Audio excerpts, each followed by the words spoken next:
Hey everyone, and welcome to one of the Question Pro fireside chats that we've got today. So I'm Jake, one of the account directors at Question Pro, and I've also got Karine, who I've known for quite a while now, I think, on sort of LinkedIn and various different work going on behind the scenes as well. So it's great to have Karine on the call as well. So yeah, thanks very much for joining.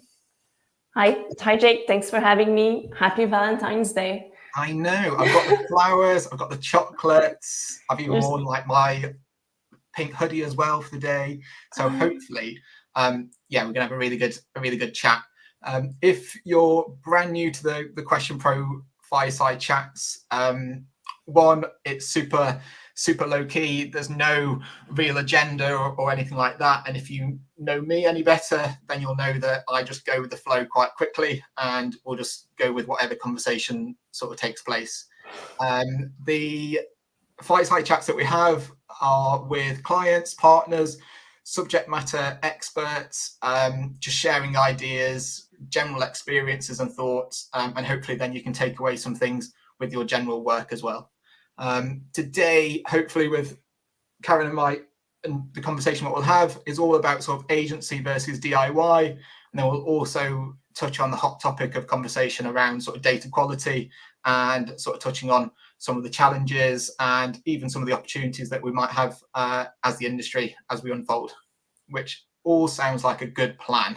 So maybe as a good starting point, obviously we've both had agency experience. We've probably also both used DIY tools in the past, and we've got this, I guess, landscape where we've got a lot of different agency partners working with brands, and we've also got this, I guess, increase in DIY tools being used as well.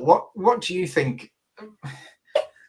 Do you think there's a world for both DIY and that agency world in the research mix? Well, I can tell you sort of like what I've seen in the past 20 years that I've been in research, mostly on the agency side. So back in the day, we used to get a good mix of like what I would call like simple projects, like is it A or B? It's all US, pretty easy stuff.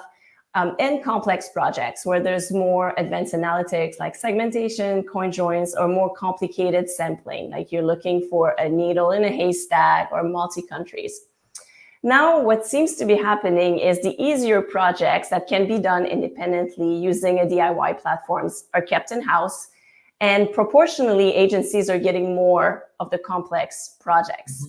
And I don't really see this changing much, because if you read like the CRIT report and the SMR report, all these industry reports are basically saying that the part of the sector that the DIY is in, like whether you call it res tech or you call it digital data analytics, I think SMR calls it, like it's the part that is growing the fastest. And in fact, like this sort of piece of the pie is bigger than the established market research sector nowadays.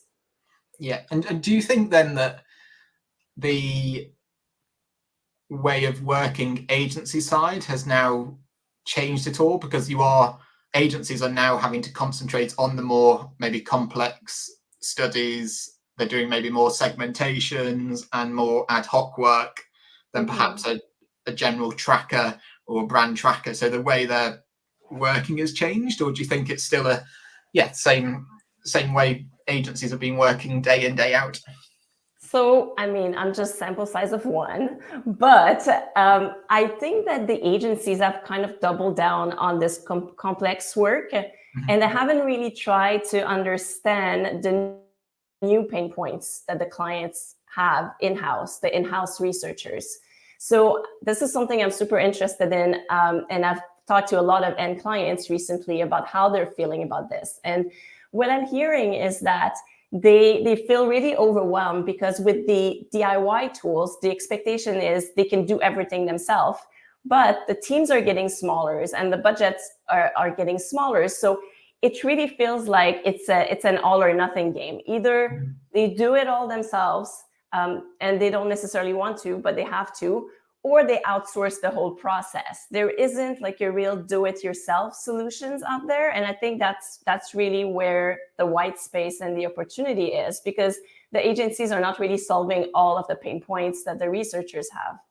Yeah, definitely. And do you think then that the agency model still needs to include like industry experience? And so back when I was agency side, we would be maybe siloed into specific industries where what we would sort of work in. So you may work in, you would have like your financial services team, you would have your FMCG team, you would have like different sort of teams related to those industries.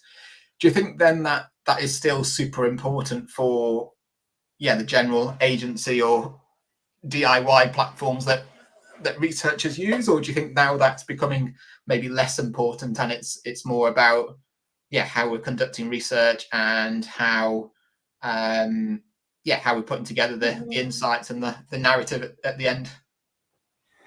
I think the industry or the category experience is still super important, but I don't know if this is happening as much, to be honest, because, also just kind of what I'm hearing out there with all the layoffs that have happened in the industry on the agency side recently, I feel there's been teams merging together, that were, like, I don't know, let's take tech and something else that kind of go together, but not exactly. So I think that is being diluted a bit.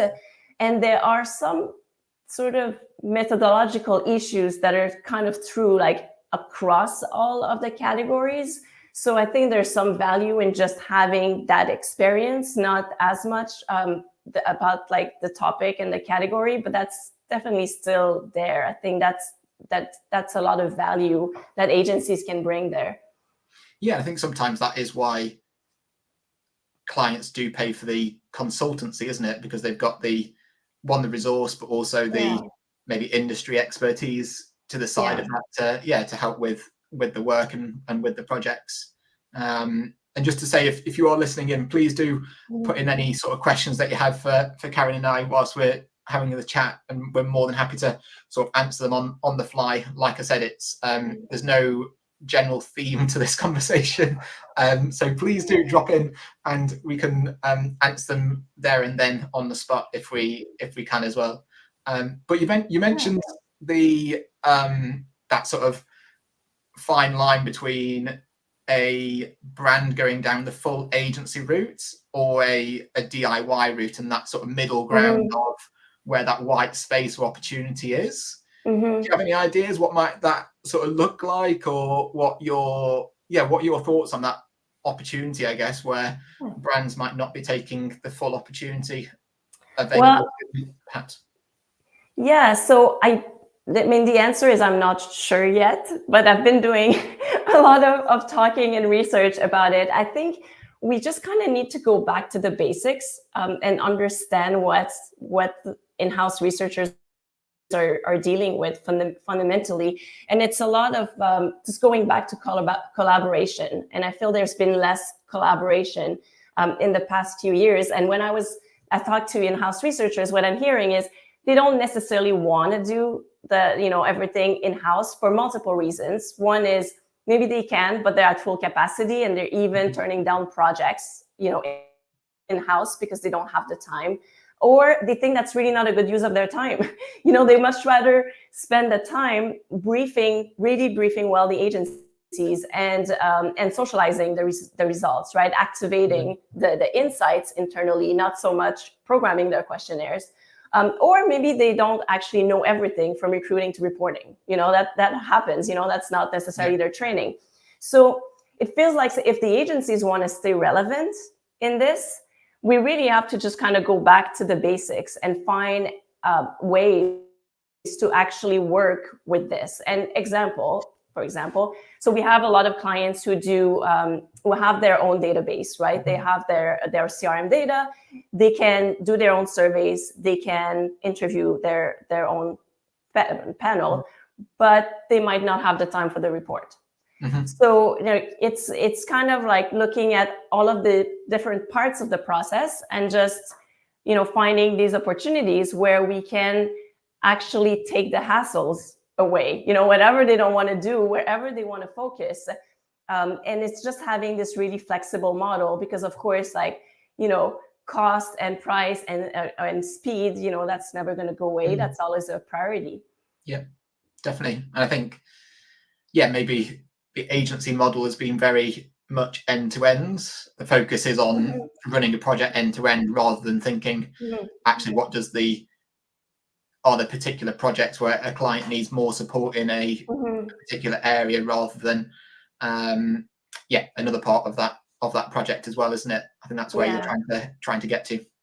Yeah, I think this happens on the qualitative side too, where they can go to their CRM data, recruit people, but they don't want to do the moderation because it's better if it's blind. It's better if it's not the actual brand doing the interviewing. So that's also like one specific part that's where we can kind of plug in, and then they can take on the report if that's what they want. Definitely. And thinking about I hate the whole prediction type posts of what are we going to see new in 2024, because normally I think, one, they're never really right, or two, no one really knows, not everyone really knows what's going to happen in 2024. But is there any particular technology or trends that you're most excited about going into this year that you think that we may hear more of, that we should be sort of thinking about during our work? I really don't want to talk about AI, but I'm going to talk about AI. It's hard to avoid, but I think it's going to change our industry a lot for two reasons. Like, I think we've been talking a lot about qualitative at scale, deeper insights, blah, blah, blah. So yeah, I don't disagree with that, but I think where it's actually going to have the biggest impact is on the sampling ecosystem. And people don't talk about that a lot. We all are very excited at the prospect of doing conversational surveys, asking for videos, and audio clips and all that. So that's great, but you need really good sample to do this. You need people that are more engaged. You need people that, arguably will need to be paid more, because this is like a little bit of a more complicated interview here than just like clicking on boxes. So it's really going to show if the sample sucks. There's no hiding here. So I think when people start doing that more, they will realize that we might need to invest in better sampling sources. Yeah, no, valid. I think AI and all those sorts of things will definitely come about. I know we've released loads of new features and products recently in the AI world, and we're only just touching the surface probably of what's possible and what really needs to happen for clients. I know Sean's just asked a really good question actually around to what extent do you think agencies are purposefully working against DIY tools, as they are in essence a real risk of replacing them, especially with the rate of AI being implemented in DIY tools? What would I've got an opinion on this, but what are your thoughts? So I think about that as the stages of grief. You know what they are, right? Like there's like 7 stages of grief, and it starts with denial, I think. And then there's like anger. And then there's like a few other things until you get to acceptance. So I think we may be all going through it at a different speed. I've done my denial, I've done my anger, I've done like the fear mongering of this is so bad, but now I'm at acceptance. Like, this is not going away. I think they solve some of the problems, right? That's, the speed and the cost.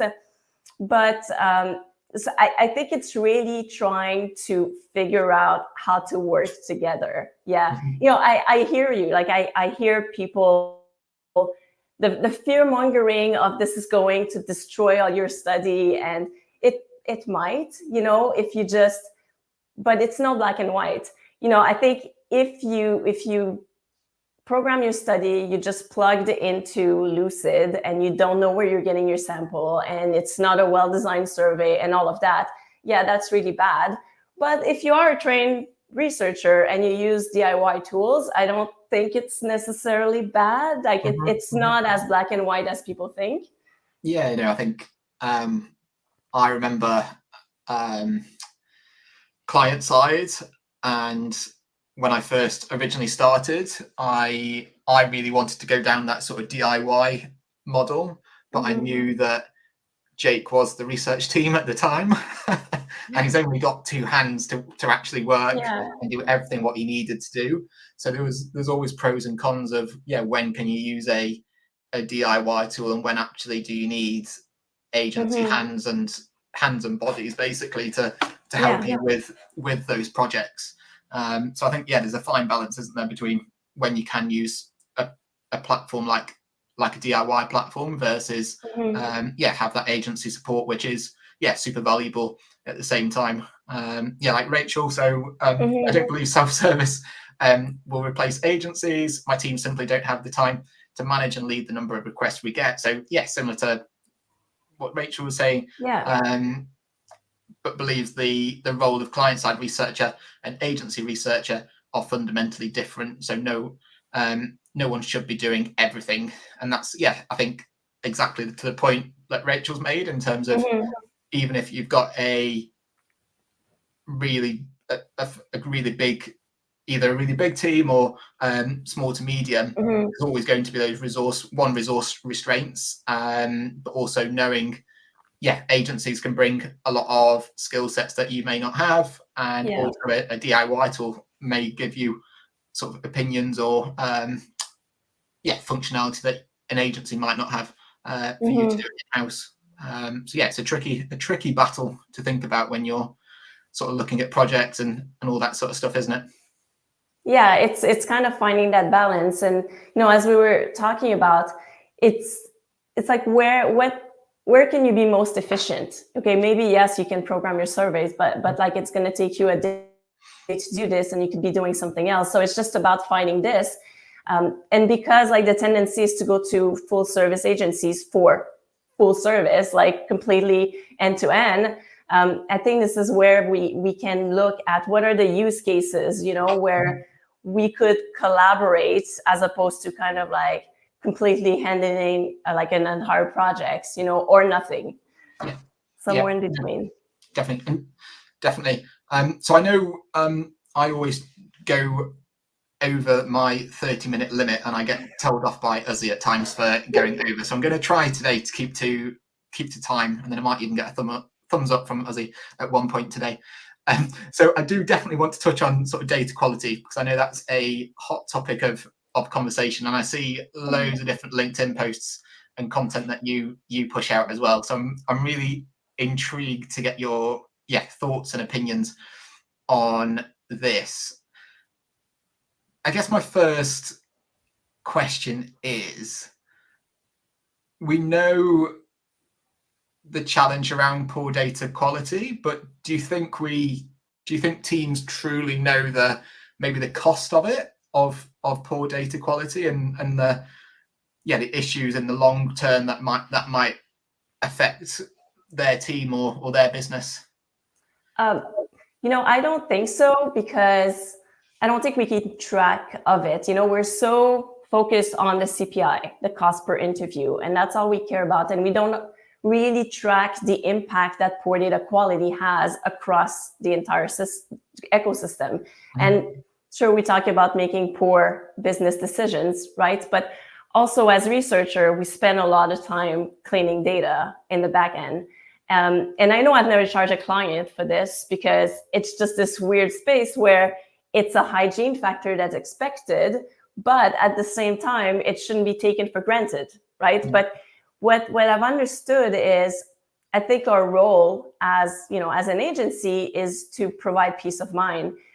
And clients don't necessarily want to know how, why, what is happening. Like, they just want to make sure they have a good data set. And like, fair enough. Like, if you're a chef, you just want to cook with good ingredients. I shouldn't be asking like, where is the sources? And you just trust that they're going to pick the best ingredients for your dish. So I see this a little bit the same, but then at the same time, we're spending a lot of time doing this, and I think it just gets kind of lost, So until we start tracking this, we're still going to obsess about the CPI. And I'll be super intrigued. So I know there's quite a few sort of client side researchers who are listening in right now, and also probably going to be listening in after it's live as well, just to understand really what are your thoughts from your side in terms of data quality and the type of data you receive from agencies, or maybe it's a DIY tool that you use, and just some of your experiences of data quality, just to add to this discussion as well. In terms of then data quality, who do you think's fundamentally at fault for this? Like, who, if I could put a blame on part of the jigsaw that is to blame for data quality issues that we have, who could I like point my finger at to say this is your fault, sort your act out type of thing? You're like really trying to get me in trouble now by playing the blame game. I have a lot of opinions about it, partly because I'm sure you know, but I've joined panels 2 years ago, and I've been taking like a lot of surveys, probably like 500 survey attempts by now. So I think I have a good understanding of that side, of the being a panelist, what it's like, how they're recruited, how, that kind of stuff, and also seeing the data. And that is actually why I kept doing it. And I've been taking surveys for 2 years, is because it all started making so much sense. Now I understand how this is done. So I understand some of the problems we see with the data, and then I can fix that kind of problem. Mm-hmm. So I think that you're going to hear various things about why. One of them is maybe bad surveys. That's fine. Mm-hmm.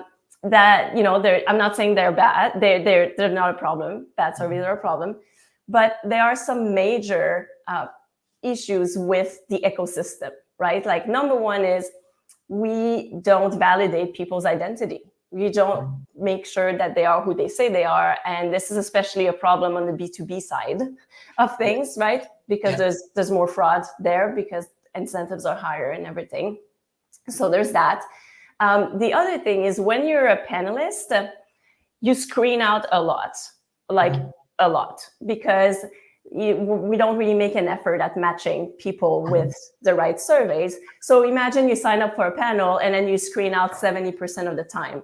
It's a waste of your time. And then why would you stay like in there and doing this if you're not ever successful? And then the other thing are the low incentives. So how, is it compelling enough for normal people to just join a panel?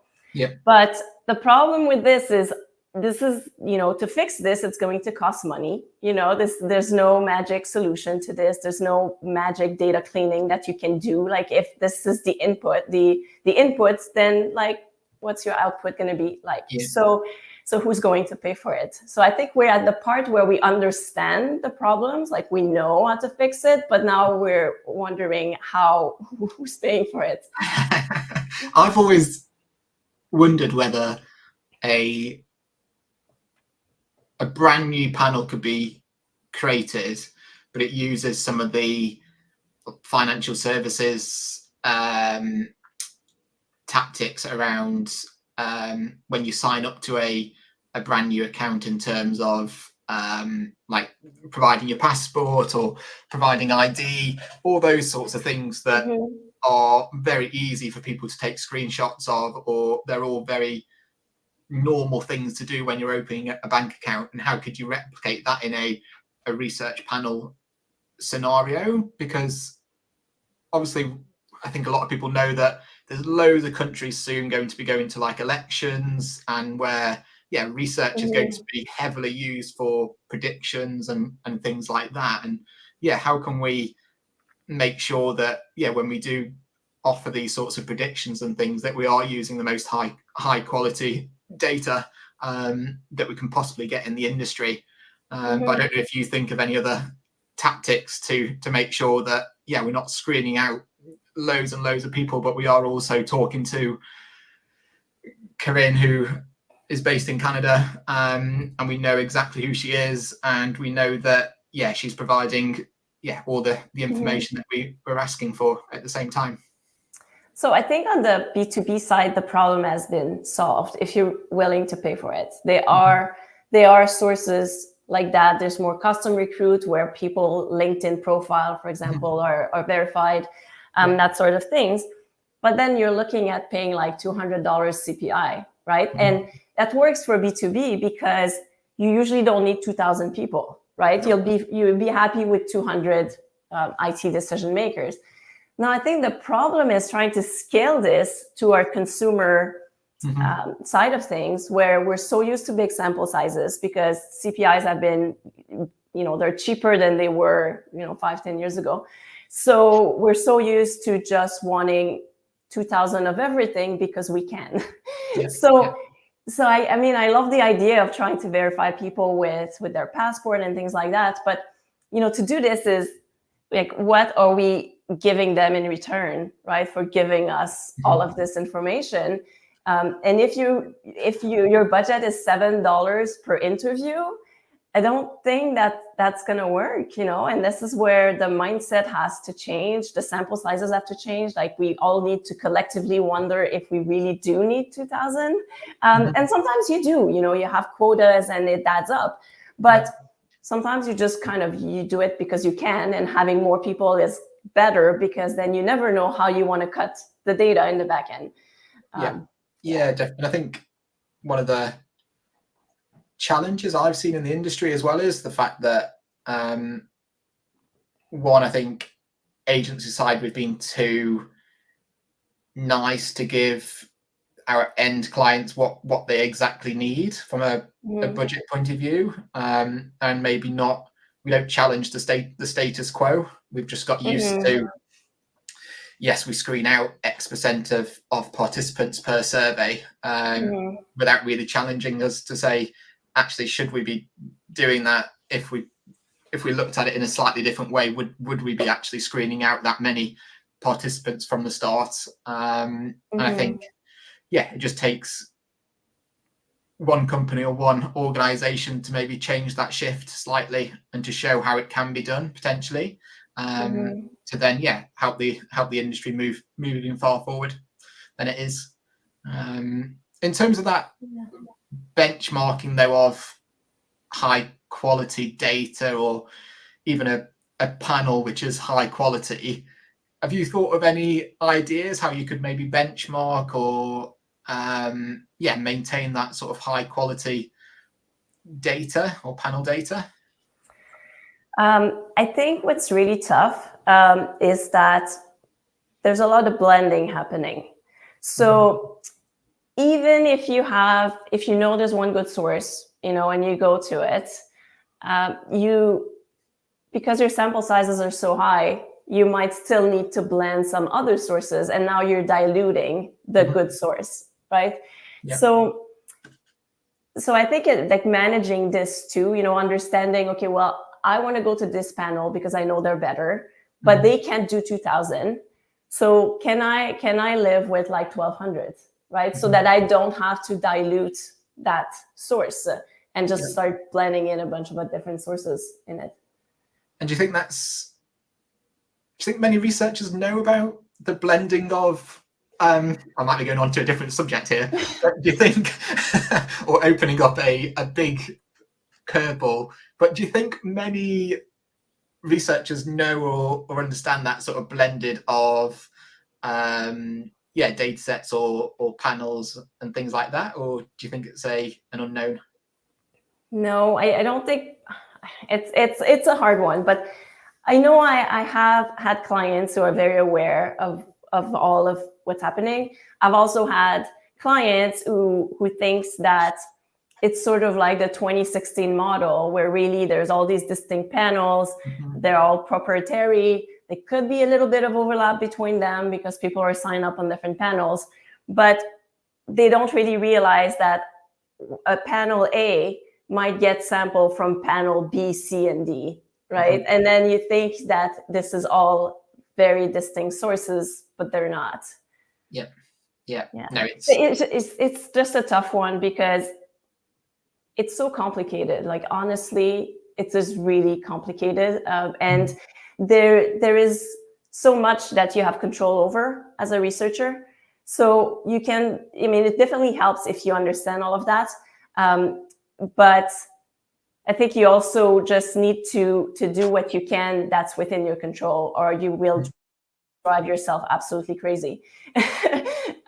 So I think like what you can do is make sure you use a fraud detection software, right? And then make sure it's turned on, because if the, you might have a survey a platform, panel provider or a survey platform provider, and they say, oh, we use X, but it turns out like they have X, they just don't use X. Or what percentage of the traffic are you really blocking? Is it 1% or is it 20%?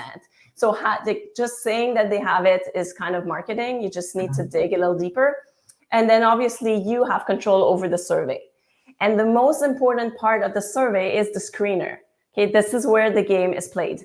If you let fraudsters in, they will blend in like 100%, because the more sophisticated they are, and they don't need to be like fraudsters as in click farms, they could also be professional respondents or whatnot, is the more sophisticated people are, the more they know what all the traps are. So like the straight lining checks, the speeder checks, like those things don't really work that well anymore. But anyway, the most important part is the screener. Just, don't let the fraudsters in there. And what would be some of your sort of top 2 tips to put together a excellent screener, to make sure then you don't have to run into any other issues down the line? Okay, don't be super obvious. Don't be like, are you a decision maker who uses AWS? Yes or no?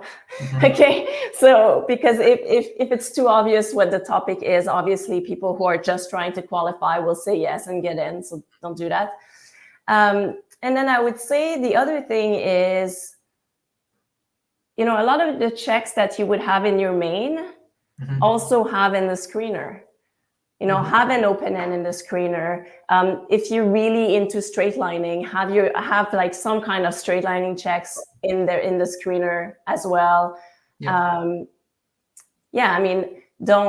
have the speeder check in the screener, not just for the total length of the survey. Yeah, I think like the screener should be built like a tank, really. Definitely. No. Next time anyone is now putting together a screener, they'll be messaging you to say, is this what you think it should be like, or should it be something different? Well, it's been great chatting to you, and thanks so much for sharing some of your words of wisdom, even on Valentine's Day as well, which I don't think we realised when we actually set the date or anything. So that's been great. Thanks so much for joining the fireside chat. And next week, if you are still around, we've got a chat between Pfizer from ISG and Nick, which is all about sort of the challenges of CX in a B2B enterprise level. So yeah, join on the 23rd of Feb at 11 o'clock GMT time if you really want to tune in for them. And yeah, please do feel free to ask any questions in the LinkedIn post, and I'm sure Karen or myself will get back to you as well at some point today or during the week. So thanks very much and have a great day. Thank you, Jake. Bye.